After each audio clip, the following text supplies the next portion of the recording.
So the CBA negotiations were supposed to be wrapped up in a bow by October 31st, 2025. The players was operating on good faith. We saw Plum pushing an injured Fee through the airport so they could get there in a timely fashion. We're going to the meeting. You don't understand. Over 40 players in person, available through Zoom, made themselves available to negotiate, only for the ladies to show up. And there's no new negotiations. The W was playing in their faces. And it's shocking that they're not taking the ladies serious after the record-breaking attendance that was just in Philly for the Unrivaled game, when Philly became Unrivaled. That's why it was funny that Plum and Fee both had on Unrivaled gear. All-Star was just announced. Chicago is excited. So we kind of need a contract. Now the draft is set for April 13th.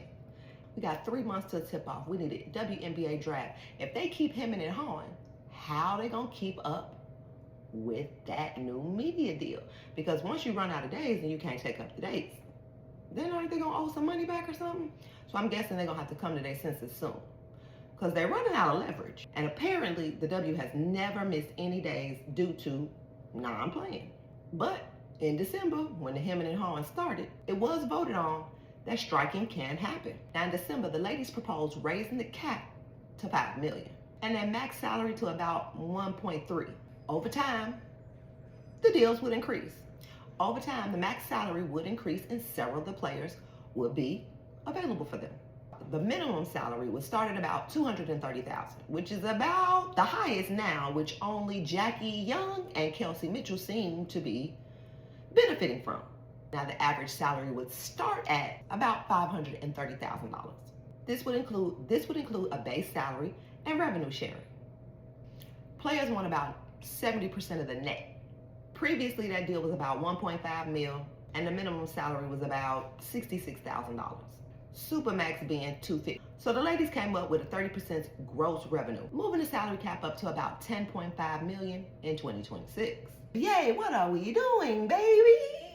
Kathy, Adam. What y'all should be talking about right now? This alleged thief. This alleged thief should be y'all's main topic of discussion right now. Again, I don't know how we're in the middle of CBA negotiations and y'all cannot cover the fact that there is an owner being accused of stealing funds. This man has been accused of running off with the money. And Annie Costable, you're silent. Alexa, you're silent. And Annie Costable, you especially, because you were so quick to put out that hit piece on Angel, but we haven't heard a peep from you about Michael Alter, and it's been, what, how many days since that lawsuit has been filed? Michael weather, Whitney and Heather, bad weather, tornado, spin the truth, destroy. Let's get it together. We gotta wrap this up in 60 seconds. All-Star is in Chicago. Your girl is throwing an event. So we need to get the preparations in order. Pay the ladies what you owe the ladies. Now all these leagues popping up and y'all think you're gonna keep playing with the ladies? Unrivaled is killing. What are we doing? You cool? We want to see the ladies play. If the NBA can revenue share, the WNBA can revenue share. Fee put it in layman's terms. Fee said she wants a system that represents the ladies' value, and that will be the best represented through gross, not net.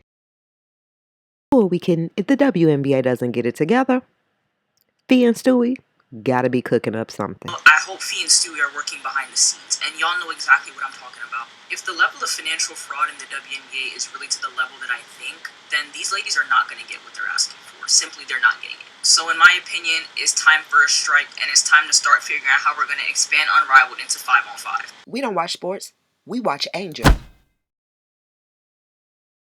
TM on Name Multimedia.